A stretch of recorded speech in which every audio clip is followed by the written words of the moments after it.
Oke, teman-teman, ini adalah chapter pertamanya.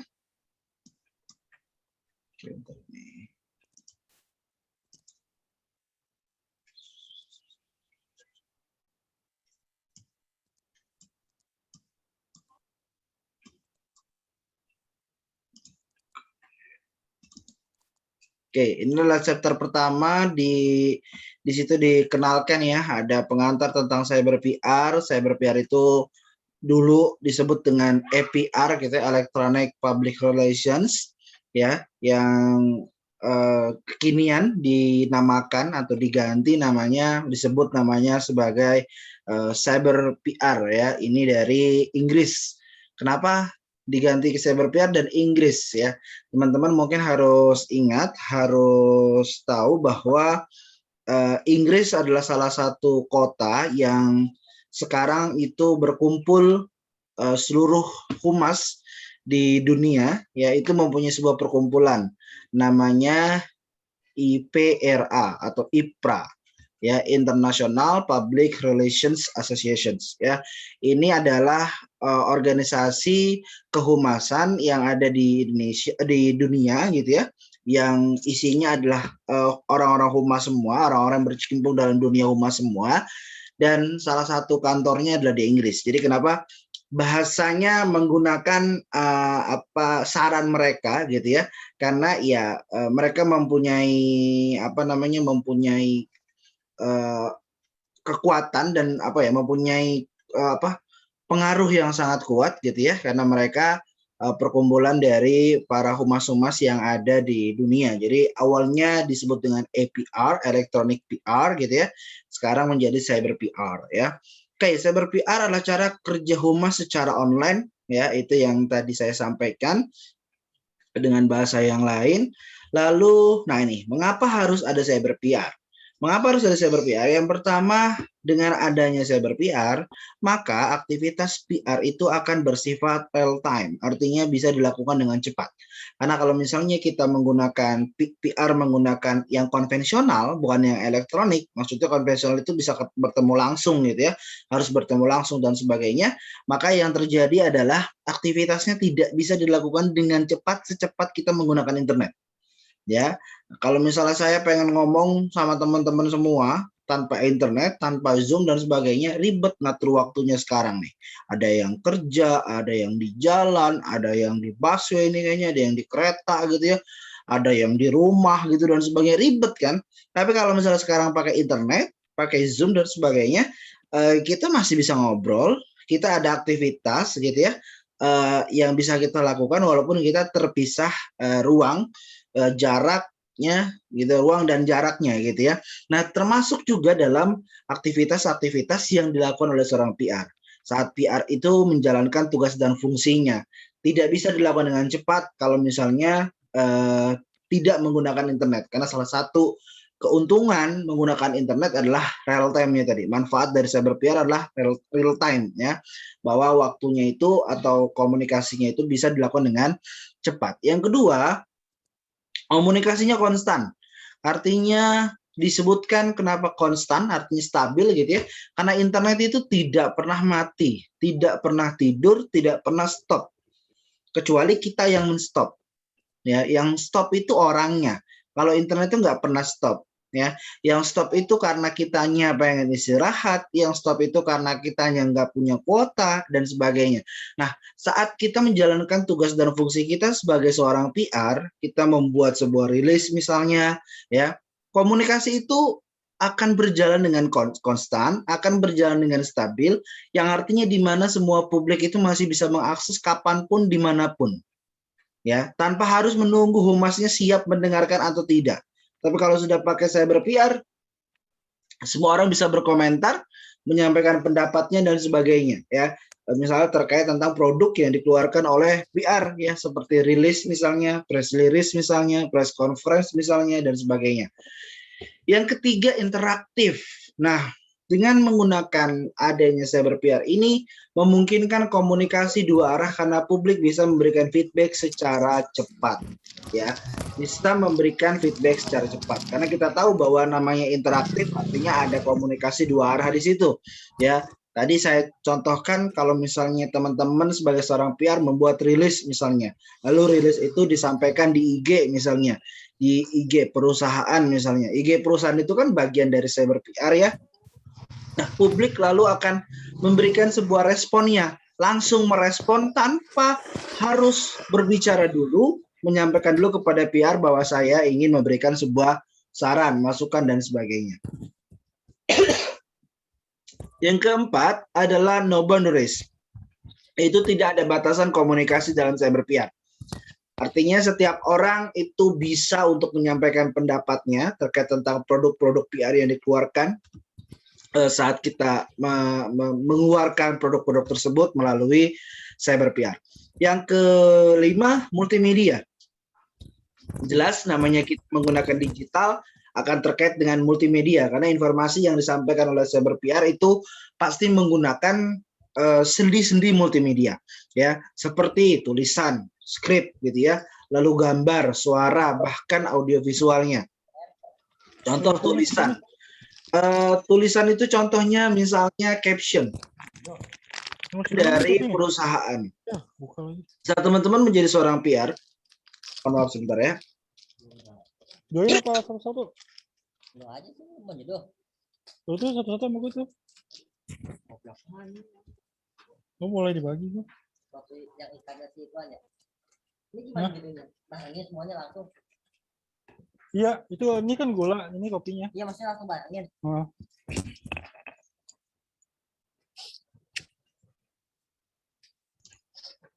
Oke, mohon maaf ya teman-teman, agak batuk ya.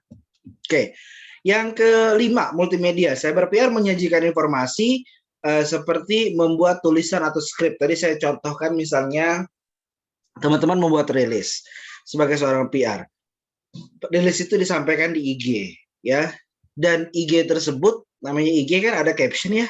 Caption itu kan bebas, kita mau sampaikan berapa karakter dan sebagainya, walaupun mungkin terbatas dan sebagainya gitu ya, tapi caption itu bisa kita edit, caption itu bisa kita buat sesuai dengan kemauan kita. Teman-teman, satu, tadi menggunakan IG itu adalah salah satu bukti ada aktivitas cyber PR.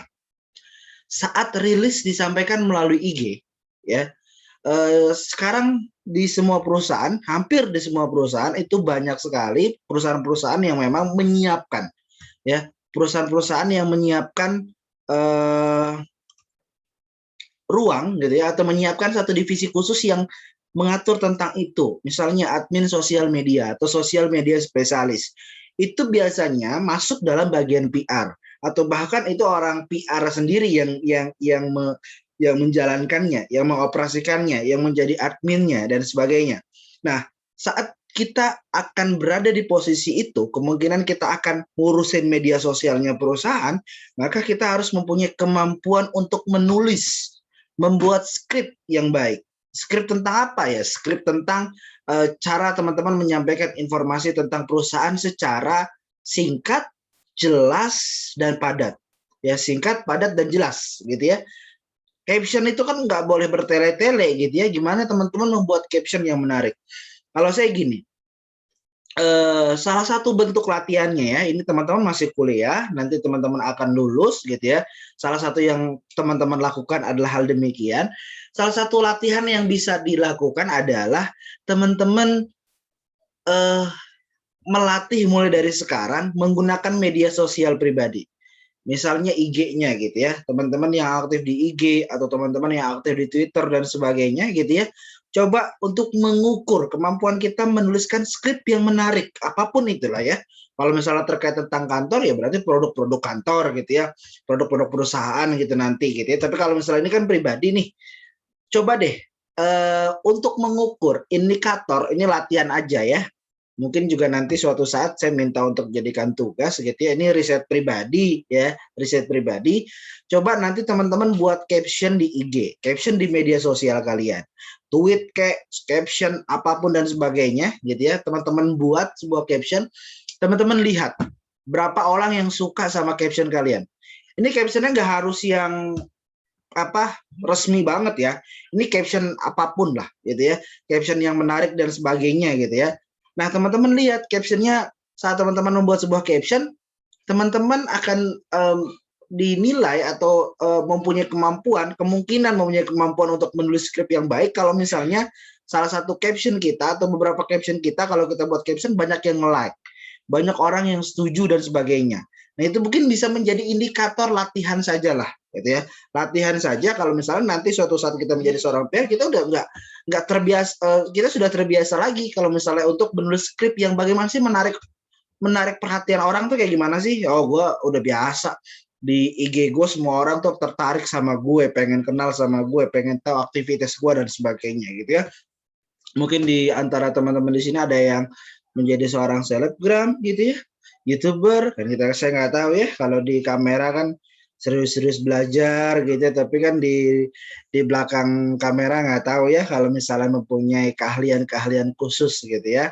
Nah itu mungkin salah satu latihan lah ya, salah satu bentuk latihan kalau misalnya nanti pada saat teman-teman menjadi seorang PR setelah lulus, yang harus diurusi sekarang bicara tentang cyber PR adalah media sosial perusahaan. Kan sekarang semua perusahaan banyak ya media sosialnya ya, bisa teridentifikasi bahkan gitu ya, kalau misalnya di IG itu akunnya diverifikasi atau enggak, akunnya itu di verified atau enggak gitu ya. Nah itu kan menunjukkan bahwa semua perusahaan itu mempunyai akun media sosial gitu, dan teman-teman harus ingat bahwa yang ngurusin itu adalah teman-teman PR. Teman-teman PR-nya perusahaan, kalian-kalianlah yang akan mengurusi hal-hal yang demikian itu ya. Yang terakhir adalah ekonomis ya. Ekonomis yaitu komunikasi menggunakan internet untuk menjangkau publik dan lebih murah daripada media konvensional. Jelas lebih murah. Kalau IG ya, media sosial IG dan sebagainya itu lebih murah daripada teman-teman masang iklan di televisi. Kalau teman-teman masang iklan di televisi jam-jam prime time nih, jam-jam 7 sampai jam 10 malam nanti, itu per detik ya atau per menitnya itu luar biasa mahal ya. Bisa juta sampai puluhan juta gitu ya, jut-jut main jut-jut gitu ya. Nah itu hanya untuk iklan slot berapa kali tayang dan sebagainya. Ini menunjukkan kan nggak ekonomis banget gitu ya. Ini sesuatu yang boros banget gitu ya. Tapi kalau misalnya kita sudah bisa memanfaatkan IG, bisa memanfaatkan media-media sosial yang lainnya gitu ya, YouTube dan sebagainya, nah itu akan lebih murah. Contohnya, kalau teman-teman sering nonton YouTube ya, mungkin anak-anak sekarang mah kayaknya udah jarang nonton televisi ya, apalagi yang jam-jam segini masih di jalan nih, kayak siapa nih, Mbak Fenty, tadi Mas Denny gitu ya, kayaknya udah nyampe rumah tuh udah bukan TV yang dicari ya, nyampe rumah itu udah nyari anduk, mandi, makan, tidur gitu ya kalau bisa gitu ya. Ternyata ada kuliah gitu ya, berarti harus kuliah dulu gitu ya. Oke, jadi kalau teman-teman lihat gitu ya, di YouTube tuh ada akun YouTube-nya Telkomsel.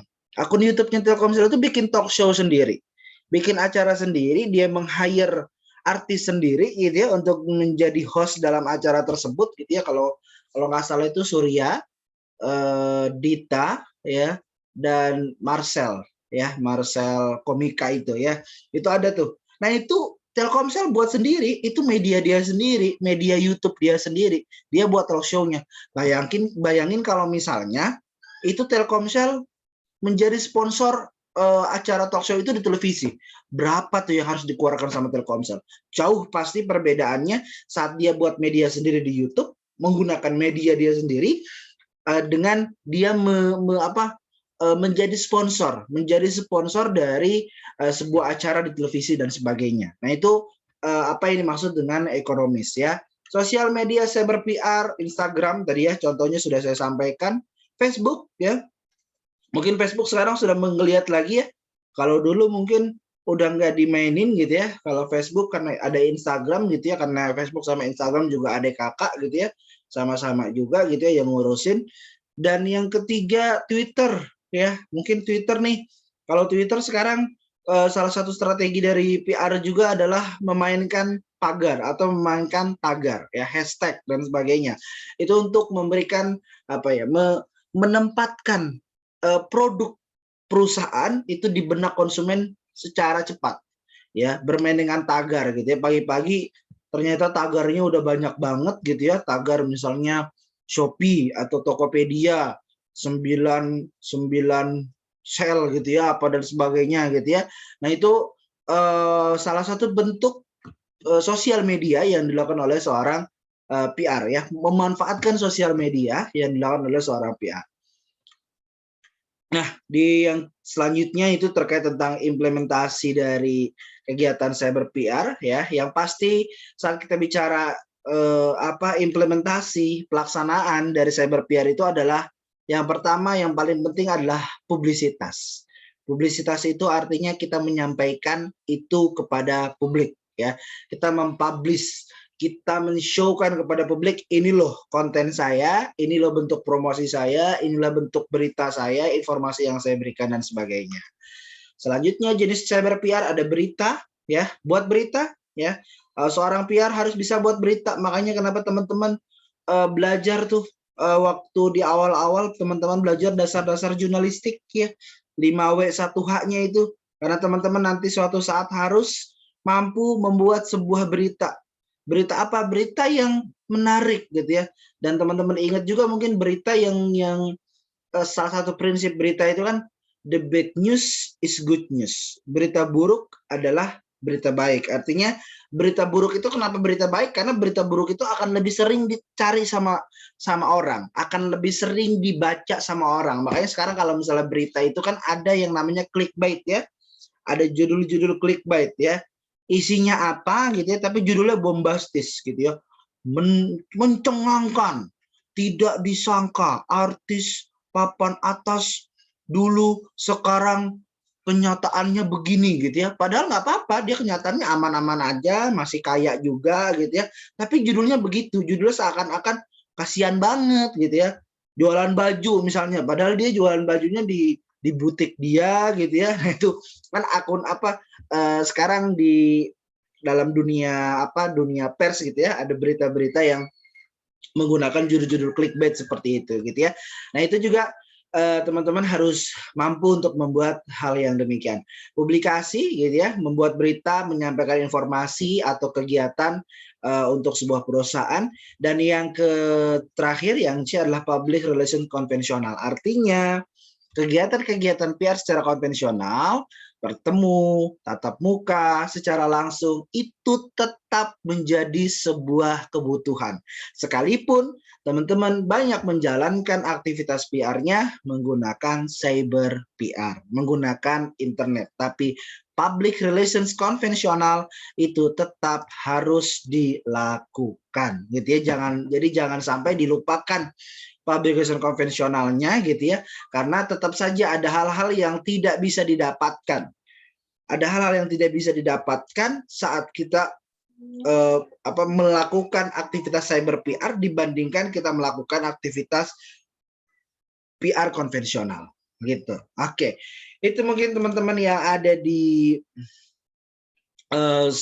di chapter yang pertama. Sekarang kita coba di chapter yang kedua ya, sedikit saja. Nanti teman-teman bisa lebih lanjut membahasnya, gitu ya. Di chapter kedua, oke. Karena belum dibaca ya, jadi ya ini aja ya, kita baca bareng-bareng aja gitu ya.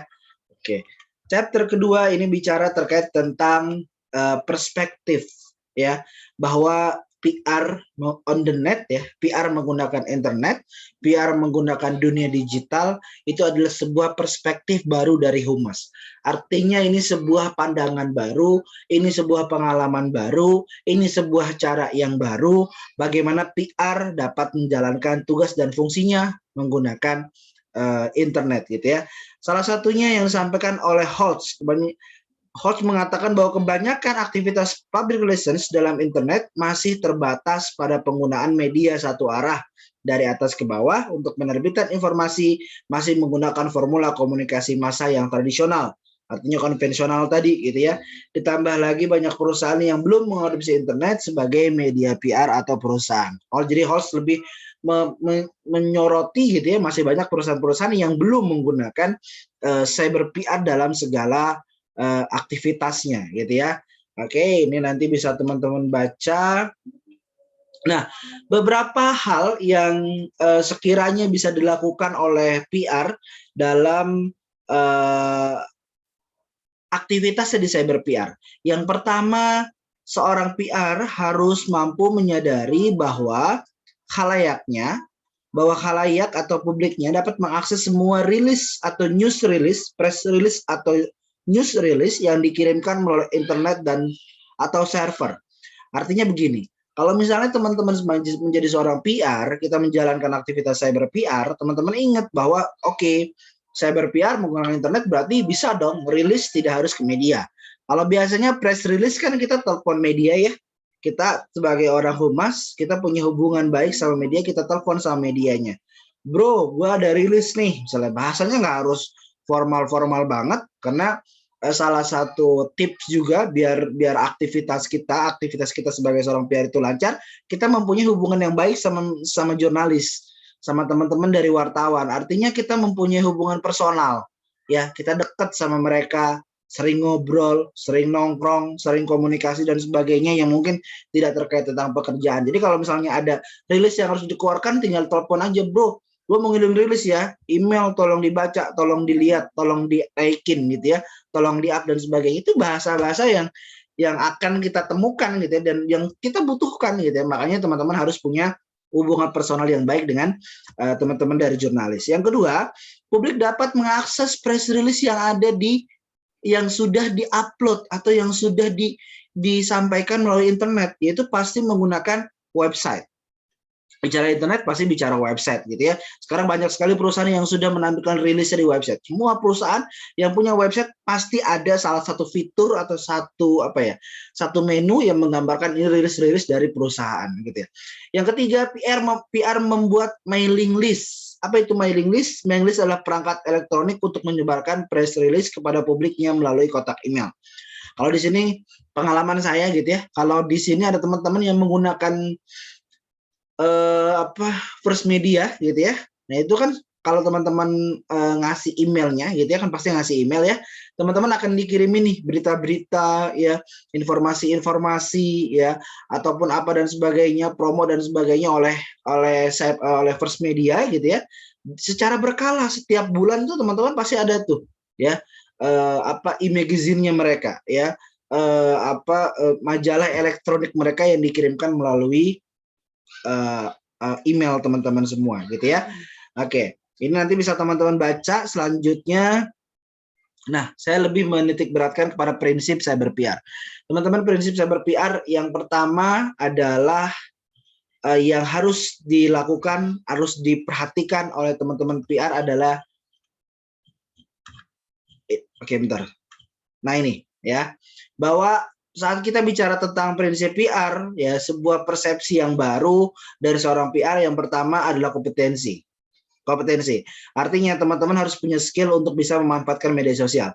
Intinya teman-teman nggak gaptek. Dalam era industri 4.0, dunia butuh praktisi PR yang fleksibel, mobilitasnya tinggi, kemampuan digitalnya bagus, analitis digitalnya bagus, bisa menulis konten, dan dapat membangun jaringan ya, dan selalu haus terkait tentang informasi terkini dan memiliki spesialisasi tertentu, misalnya bisa ngedit dan sebagainya. Yang pertama kompetensi, artinya teman-teman harus nggak boleh gaptek nih, teman-teman tahu IG, teman-teman tahu fiturnya gitu ya. Sekarang fitur IG kan bertambah ya, ada dulu mau posting foto, lalu posting video, sekarang ada reels gitu ya, karena TikToknya lagi maju gitu ya, dia bikin reels juga gitu ya. Nah itu kan fitur-fitur baru yang teman-teman harus bisa gunain itu. Atau misalnya apa sih namanya itu kalau sebentar itu di IG itu, bumerang dan sebagainya. Itu kan fitur-fitur dalam IG yang harus teman-teman tahu, dan mungkin itu dibutuhkan gitu ya. Itu mungkin dibutuhkan pada saat teman-teman nanti menjalankan tugas dan fungsi sebagai seorang PR. Artinya kompetensi teman-teman nggak boleh gaptek lah gitu ya, terhadap perkembangan teknologi dari aplikasi-aplikasi yang kita gunakan. Yang kedua adalah personalisasi konten. Bagaimana konten yang dibuat itu agar mempunyai impact yang positif, impact yang baik, impact yang bagus, impact yang besar. Ini ada sebuah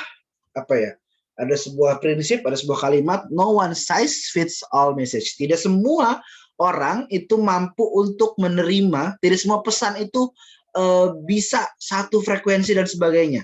Artinya kalau semua orang tidak bisa menerima satu pesan yang sama, artinya teman-teman harus membuat konten gimana pesan itu bisa diterima oleh banyak orang. Ya makanya tadi saya bilang salah satu bentuk yang paling bagusnya itu saat membuat skrip konten dan sebagainya, biasa kan pakai skrip ya, tulisan dan sebagainya, teman-teman harus mampu untuk membuat sebuah skrip yang semua orang itu bisa tahu. Dari kalangan manapun tuh tahu. Mau itu orang yang terpelajar, kurang terpelajar, saat baca konten itu teman-teman tahu. Saat dia baca konten teman-teman yang mewakili perusahaan, oh dia tahu, oh ini perusahaannya lagi bikin ini, lagi ada produk ini, lagi ada promo ini, gitu ya, lagi ada ini dan sebagainya. Yang kedua, personalisasi konten. Yang ketiga adalah kreatif dan memahami global trend. Aduh, jelas. Saat kita menggunakan IG ya kita harus kreatif ya. Kan nggak bisa ya foto aja gitu ya. Foto di IG kan kreatif ya. Kalau dulu mungkin foto cuma senyum doang gitu ya. Kalau zaman-zaman orang tua gitu foto senyum, tangan di tengah gitu ya. Rapetin gitu ya. Tapi kalau sekarang kan foto sudah macam-macam gitu ya.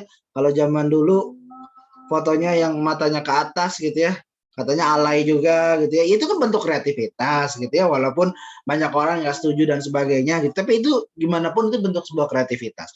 Tapi pada saat kita menggunakan media sosial untuk perusahaan ya kreativitas itu yang sangat dibutuhkan. Yang keempat adalah integritas. Nah, di era yang disrupsi semua ini, PR mudah terbawa arus polemik isu, hoax, hingga fake news atau berita palsu, gitu ya.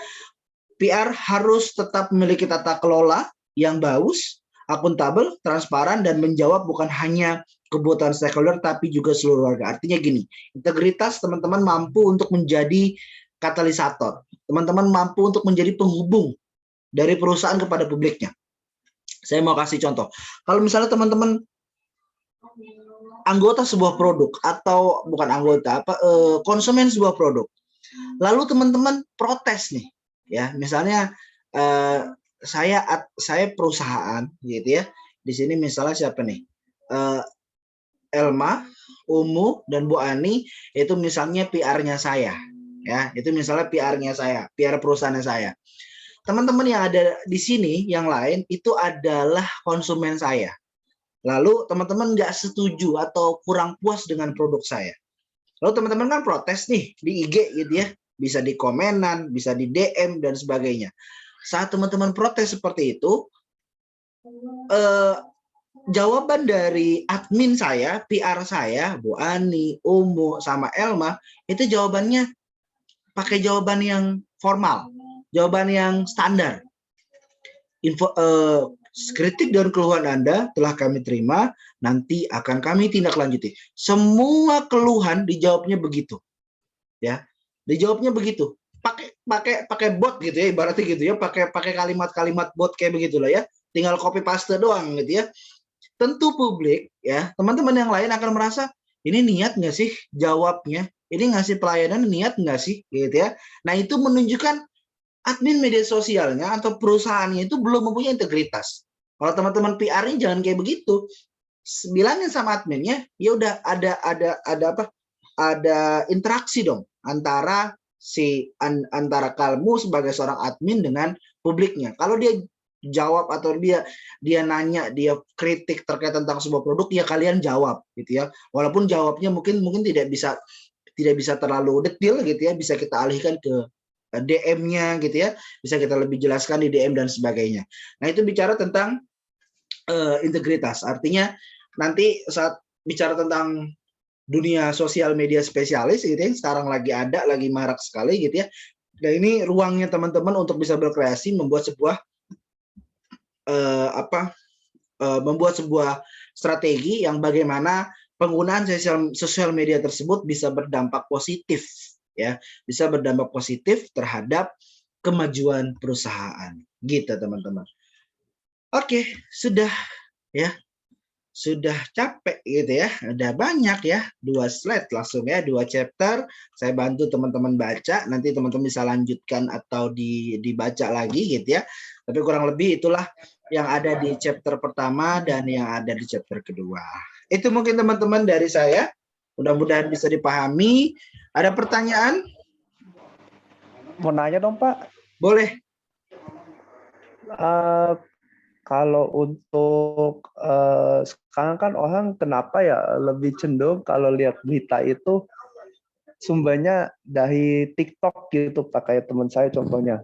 Jadi nggak lihatnya dari portal berita ataupun dari TV dan juga mungkin dari YouTube yang masih kredibel gitu, tapi dia lebih ke TikTok gitu. Itu faktornya apa ya Pak? Karena kan di TikTok kan juga nggak semuanya juga, itu kan beritanya juga lebih banyak hoaxnya kan, mungkin lebih parah Pak dibanding portal berita ataupun YouTube mungkin Pak. Oke, Faktornya apa tuh Pak ya? baik. Faktornya apa? Faktornya literasi media, ya. Ini pertanyaannya dalam nih, pertanyaan Mas Reza ini dalam. Ya, ini Kan Pak. masalah literasi media. Faktornya adalah literasi media. Artinya kita sebagai pengguna, ya, orang-orang Indonesia itu hanya bisa menggunakan media sosial, media sosialnya gitu ya, tapi dia nggak paham menggunakannya. Dia bisa tapi nggak paham, ya. Contohnya kalau misalnya mau cari berita, ya seharusnya kan ke portal-portal berita yang terpercaya, satu. Atau yang kedua bisa langsung cek ke website-website perusahaannya dan sebagainya gitu ya. Kalau misalnya ada, emang bener nih, misalnya Mas Rehan di GoFood gitu ya, di Gobis gitu ya, ada berita-berita yang miring gitu ya. Nah itu harusnya langsung dicek and recheck itu ke media sosialnya Gojek atau mungkin ke websitenya Gojek dan sebagainya. Kalau sikap kita seperti itu sebuah sikap yang benar dan itu artinya kita sudah dalam posisi yang bagus di literasi medianya. Tapi sekarang kenapa ada orang lebih percaya, tadi kata Mas Rehan, lebih percaya berita-berita di TikTok gitu ya, yang bisa dibuat sendiri, bisa tulisannya dia mau sendiri gitu ya. Kalaupun ada berita tinggal dipotong, kan TikTok pakai video kan, video yang sangat singkat sekali gitu ya, kita nggak bisa baca. Kalau ada bacaan banyak tuh di TikTok kan kita nggak bisa baca tuh, harus ngelihat berkali-kali baru tahu tuh isinya apa dan sebagainya. Nah itu menunjukkan menurut saya adalah literasi media yang masih kurang, ya. Dan ini adalah tugas kita, tugas teman-teman, ya, tugas kita, tugas saya, tugas teman-teman sebagai orang yang bergelut dalam bidang komunikasi, yang belajar tentang ilmu komunikasi untuk sampaikan kepada mereka, hey, media TikTok, Instagram dan sebagainya itu media hiburan, tidak bisa dijadikan rujukan informasi yang paling utama, gitu ya, untuk dikasih tahu gitu ya. Karena orang-orang yang seperti itu dia bisa menggunakan media sosial tapi dia nggak paham. Bukan paham penggunaannya, tapi paham maksudnya gitu. Paham maknanya, keberadaan akun itu atau keberadaan media sosial tersebut itu digunakan untuk apa? Untuk menyebarkan sebuah berita, menyebarkan sebuah informasi, atau sebagai bentuk hiburan. Nah itu mungkin menurut saya kenapa hal itu bisa terjadi. Satu, literasi media. Yang kedua pasti karena memang TikToknya sedang naik daun gitu ya. TikToknya sedang naik daun.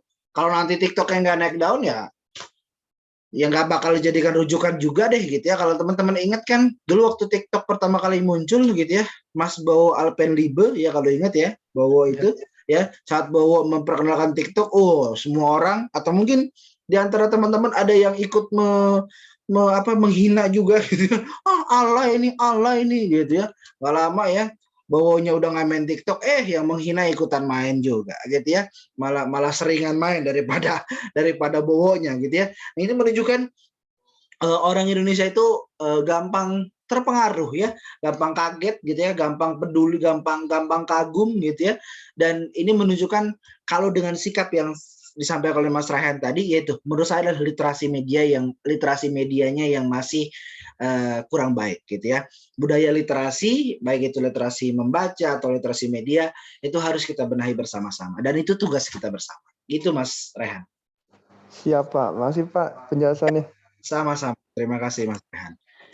Jadi Mas Rehan ini mengingatkan kepada kita bahwa kita punya tugas yang sangat mulia, yaitu mengajarkan kepada teman-teman untuk menciptakan atau mempunyai kemampuan kemampuan literasi media, ya, kemampuan memahami media itu digunakan untuk apa dan sebagainya. Oke, ada lagi teman-teman? Baik, kalau misalnya tidak ada, berarti saya yang bertanya, gitu ya. Tapi saya bertanya nggak mungkin di Zoom. Kalau saya bertanya di Zoom nanti selesai jam 9, kasihan Pak Adit ya, nungguin di Zoom berikutnya ya. Jadi mungkin kalau sudah tidak ada pertanyaan yang bisa didiskusikan pada pertemuan kali ini di modul chapter pertama, chapter kedua, nanti saya akan bertanya di WA ya, di WA group. Nanti silakan nanti teman-teman sampaikan pendapat teman-teman, teman-teman menganalisis dari kasus yang saya lemparkan ya, bahan review kita, bahan diskusi kita pada malam hari ini terkait tentang dunia cyber PR, terkait tentang apa yang kita bahas tadi, penggunaan sosial media Instagram kayak apa dan sebagainya. Nanti teman-teman bisa lihat apa yang akan kita diskusikan. Silakan nanti teman-teman sampaikan analisis teman-teman, dan jangan lupa untuk ikutan ya untuk menyampaikan analisisnya, karena nilai keaktifan menyampaikan analisis itu karena menyampaikan pendapat di WA Group itu adalah bentuk dari keaktifan teman-teman belajar pada pertemuan kali ini, gitu ya. Jadi silakan nanti setelah rehat kita sholat Isya, teman-teman cek WA-nya gitu ya, sambil belajar sama Pak Adit gitu ya, nanti baca-baca gitu ya, apa yang ditanyakan sama saya, nanti silakan teman-teman jawab, teman-teman analisis sesuai dengan kemampuan analisis teman-teman terkait tentang cyber PR. Gitu ya teman-teman. Siap. Oke, baik, itu aja mungkin yang bisa saya sampaikan sebelum saya tutup dan kita lanjutkan di WA Group. Kita foto-foto dulu ya, ini sangat penting sekali ya. Ini yang ditunggu-tunggu ya, foto-foto ya. Oke, sebentar saya siapkan, ini nggak ada.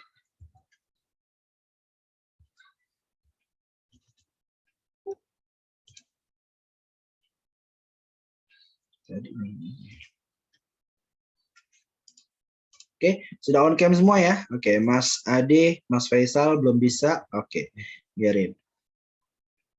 Oke. Bentar, belum saya siapin ya, jadi agak ribet nih.